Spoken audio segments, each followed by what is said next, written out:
Bismillahirrahmanirrahim. Assalamualaikum warahmatullahi wabarakatuh. Anak-anakku, berjumpa kembali di channel Guru Cerdas. Nah, pada kesempatan kali ini kita akan belajar di kelas 3, pelajaran yang ke-11, yaitu materi zikir dan doa setelah sholat. Adapun submateri yang akan kita bahas adalah mengenai bacaan zikir dan doa setelah sholat.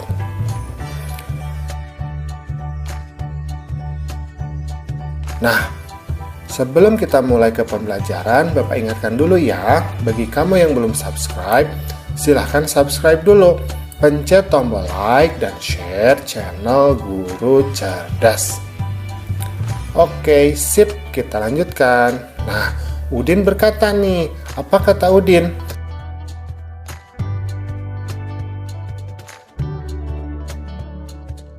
Setelah sholat, kita disunahkan untuk berzikir dan berdoa. Jadi betul ya kata Udin, setelah sholat maka kita disunahkan, artinya kita akan mendapatkan pahala ya kalau kita mau berzikir dan berdoa setelah sholat. Nah, sekarang kita akan mencoba untuk menghafalkan bacaan zikir setelah sholat. Nah, yang pertama kita membaca istighfar sebanyak 3 kali. Astaghfirullahaladzim, astaghfirullahaladzim, astaghfirullahaladzim. Aku memohon ampun kepada Allah yang Maha Agung. Nah, kemudian kita lanjutkan dengan membaca Allahumma antas salamu wa minkas salamu tabarakta ya dzal jalali wal ikram. Ya Allah, Engkaulah yang memiliki kesejahteraan dan dari Engkaulah kesejahteraan. Engkaulah yang kuasa memberi berkah. Wahai Tuhanku yang mempunyai kebesaran dan kemuliaan. Nah, selanjutnya kita membaca tasbih sebanyak 33 kali. Kemudian membaca tahmid sebanyak 33 kali. Kemudian membaca takbir sebanyak 33 kali. Subhanallah, subhanallah, subhanallah. Nah, dilanjutkan ya 33 kali. Kemudian alhamdulillah, alhamdulillah, alhamdulillah. Ini juga sama 33 kali. Allahu akbar, Allahu akbar, Allahu akbar. Nah, ini juga sama dilakukan sebanyak 33 kali. Nah, apa arti subhanallah? Subhanallah itu artinya maha suci Allah. Alhamdulillah, segala puji bagi Allah. Allahu akbar, Allah yang maha besar. Nah, oke, kita lanjutkan. Nah, kemudian zikirnya kita tutup dengan membaca La ilaha illallah wahdahu la syarikalah, lahul mulku wa lahul hamdu wa huwa ala kulli syai'in qadir. Tidak ada Tuhan selain Allah yang Maha Esa, tidak ada sekutu baginya. Dialah yang mempunyai kekuasaan dan segala pujian, dan Dia Maha Kuasa atas segala sesuatu. Saya Oke, sekarang kita akan membaca doa setelah sholat. Yang pertama kita membaca dulu doa untuk kedua orang tua. Bismillahirrahmanirrahim. Rabbighfirli waliwalidayya warhamhuma kama rabbayani shaghira. Ya Allah, ampunilah dosaku dan dosa kedua orang tuaku, sayangilah keduanya sebagaimana mereka berdua telah menyayangiku pada waktu aku kecil. Kemudian kita lanjutkan dengan doa untuk dibimbing ke jalan yang baik ya. Allahumma inni as'alukal huda wat-tuqa wal afafa wal ghina. Artinya, ya Allah, sesungguhnya aku memohon kepadamu petunjuk, ketakwaan, kesucian diri dan kecukupan. Nah, selanjutnya kita membaca doa diberi ilmu yang bermanfaat. Rabbi zidni ilman warzuqni fahman. Ya Allah, ya Tuhanku, tambahkanlah ilmu kepadaku dan beri aku pemahaman. Nah, selanjutnya kita membaca doa kebaikan dunia dan akhirat ya. Rabbana atina fid dunya hasanatan wa fil akhirati hasanatan wa qina adzabannar. Ya Tuhan kami, berilah kami kebaikan di dunia dan kebaikan di akhirat, dan lindungilah kami dari azab api neraka. Nah, sekarang kita akan mencoba untuk memberi tanda checklist ya, mengisi tabel ya. Nomor 1, aku hafal bacaan zikir setelah sholat. Hafal tidak? Insya Allah hafal ya, maka kita checklist selalu. Nomor 2, aku hafal bacaan doa setelah sholat. Pastinya hafal ya. Oke, kita checklist ya. Nomor 3, aku berzikir setelah melaksanakan sholat. Berzikir tidak? Pastinya harus ya, maka kita checklist selalu. Nomor 4, aku berdoa setelah melaksanakan sholat. Berdoa tidak setelah melaksanakan sholat? Pastinya ya. Oke, kita checklist ya. Nah anak-anakku, alhamdulillah pembelajaran kita pada hari ini sudah selesai ya. Jangan lupa untuk berzikir dan berdoa setelah sholat ya. Assalamualaikum.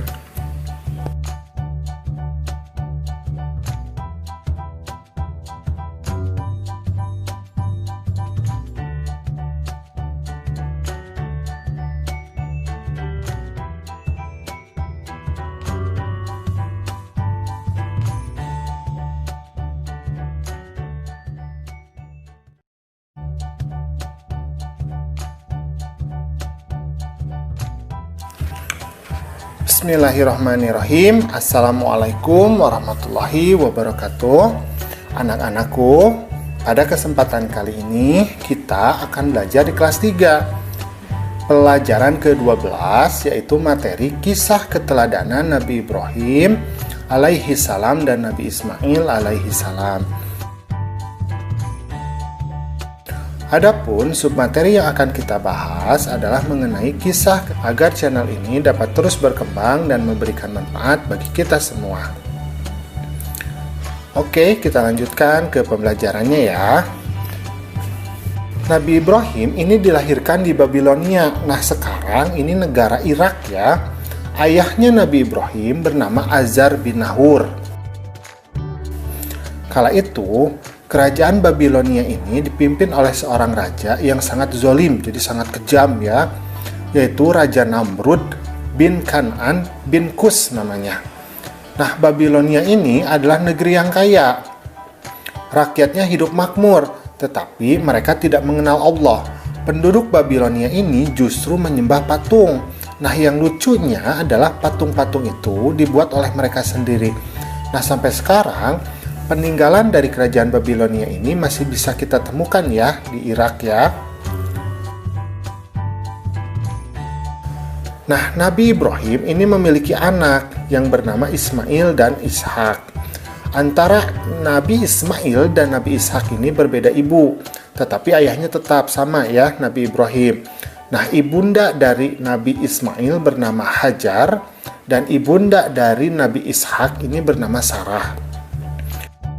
Menurut riwayat, keturunan Nabi Ishak alaihi salam kemudian ini menurunkan Nabi Musa alaihi salam, yang nantinya kita mengenalnya sebagai Bani Israel.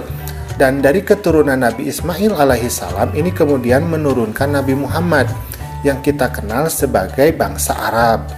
Oleh karena itu, Nabi Ibrahim alaihi salam ini dikenal sebagai bapaknya para nabi, karena semua nabi ini setelah Nabi Ibrahim itu merupakan satu garis keturunan dengan beliau.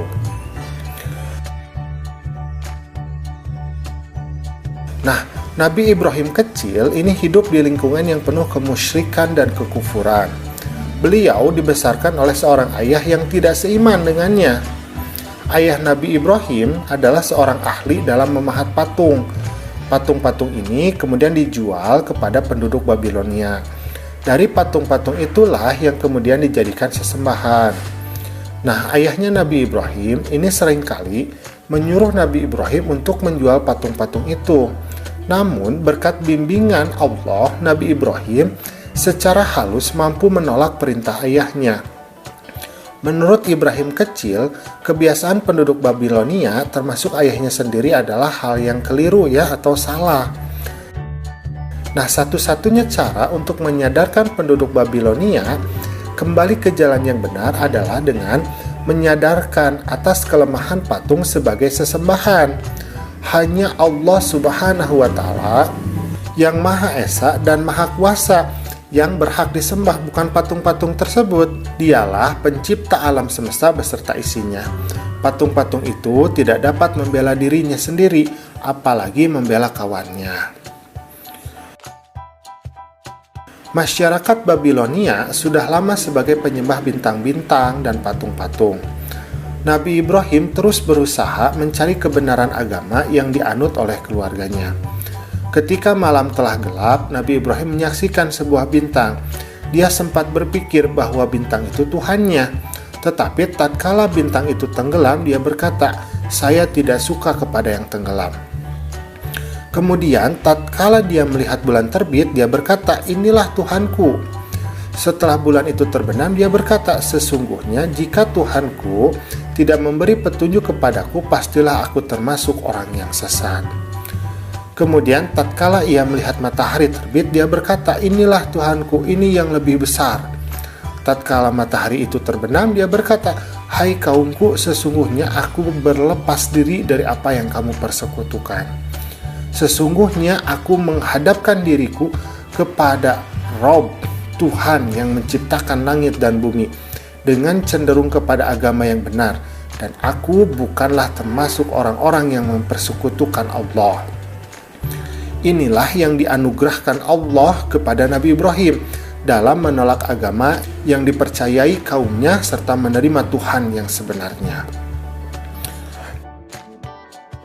Dalam Al-Quran, surat Al-Baqarah ayat 260 dijelaskan bahwa Nabi Ibrahim berdoa kepada Allah, memohon supaya diperkenankan melihat kekuasaan Allah. "Ya Allah, perlihatkanlah kepadaku bagaimana Engkau menghidupkan makhluk yang sudah mati." Demikian suatu hari Nabi Ibrahim pernah berdoa. Keinginan itu pun dikabulkan. Kemudian Allah menyuruh Nabi Ibrahim menangkap 4 ekor burung. Setiap burung diberikan tanda masing-masing. Selanjutnya burung itu kemudian disembelih dan dicincang. Bagian-bagiannya dicampur satu sama lain. Potongan tubuh keempat burung itu kemudian dibawa, lalu diletakkan di puncak 4 buah bukit.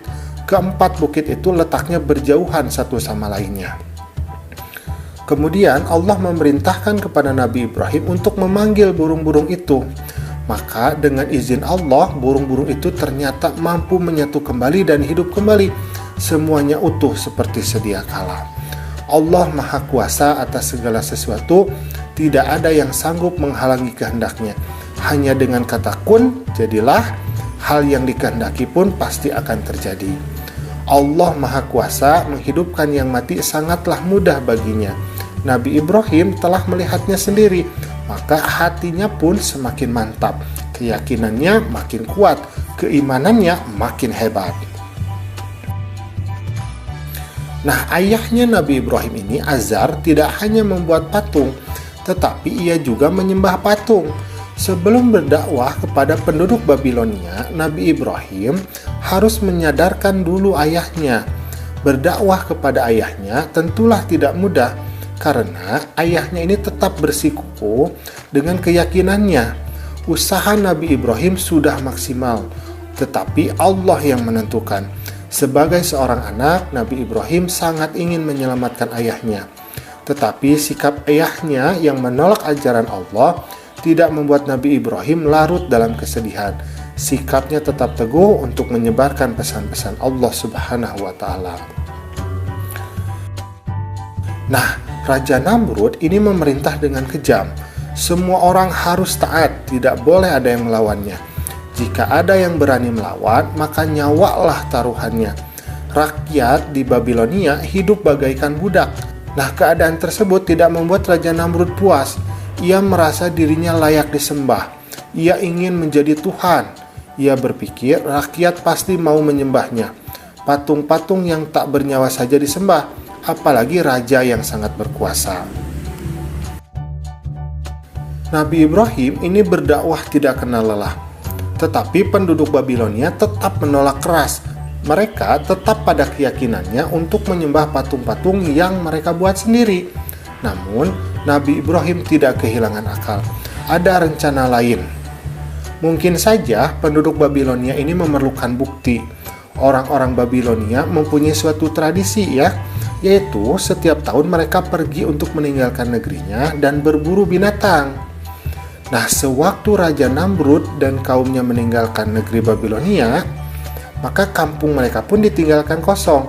Kemudian kesempatan tersebut dipergunakan oleh Nabi Ibrahim untuk menghancurkan patung-patung Raja Namrud dan kaumnya. Dengan kampak yang telah dipersiapkan, maka Nabi Ibrahim ini menghancurkan patung-patung itu satu persatu. Hanya satu patung yang paling besar yang tidak dihancurkan. Lalu kampak yang dipergunakan menghancurkan patung-patung itu kemudian dikalungkan di leher patung yang paling besar tadi. Nah, ketika Raja Namrud dan kaumnya datang ke pusat pemujaan, maka betapa terkejutnya mereka semua karena patung-patung sesembahan mereka itu sudah hancur. Maka tak pelak lagi Ibrahimlah yang dituduh. Nabi Ibrahim akhirnya dipanggil dan diadili. Raja Namrud bertanya kepada Nabi Ibrahim, "Apakah kamu yang menghancurkan patung-patung sesembahan kami?" Maka Nabi Ibrahim menjawab, "Aku pikir barangkali berhala besar itulah yang melakukannya. Bukankah kampak yang ada di lehernya yang membuktikan perbuatannya?" kata Ibrahim. Maka Raja Namrud menjawab, "Mana mungkin berhala bisa berbuat seperti itu?" kata Raja Namrud. "Kalau begitu, mengapa engkau menyembah patung yang tidak bisa berbuat apa-apa?" kata Nabi Ibrahim. Mendengar pernyataan Nabi Ibrahim, orang-orang yang menyaksikan banyak yang sadar. Selama ini mereka telah menyembah patung-patung yang tidak bisa berbuat apa-apa, tidak bisa melihat, tidak bisa mendengar, tidak bisa berbicara. Maka melihat keadaan demikian, Raja Namrud semakin murka. Raja Namrud akhirnya memutuskan bahwa Nabi Ibrahim ini harus dibunuh dengan cara dibakar hidup-hidup. Maka dikumpulkanlah kayu bakar, Nabi Ibrahim kemudian diikat dan dilemparkan dengan alat pelontar yang membara. Api pun menjalar mendekati Nabi Ibrahim, akan tetapi ia tetap tenang. Hatinya bertawakal, ia yakin pasti Allah akan menolongnya. Allah Subhanahu wa Ta'ala pasti menolong orang yang berjuang di jalannya. Ketika api menyala makin besar, Raja Namrud dan pengikutnya tertawa riang. Mereka menyangka bahwa Nabi Ibrahim telah hancur menjadi abu. Akan tetapi betapa terkejutnya mereka ketika melihat keajaiban yang tidak disangka-sangka. Setelah apinya padam, Nabi Ibrahim tiba-tiba berjalan keluar dari puing-puing pembakaran api dengan selamat, tanpa luka sedikit pun. Maka Allah menunjukkan kekuasaan dan kasih sayangnya kepada Nabi Ibrahim dan kaumnya.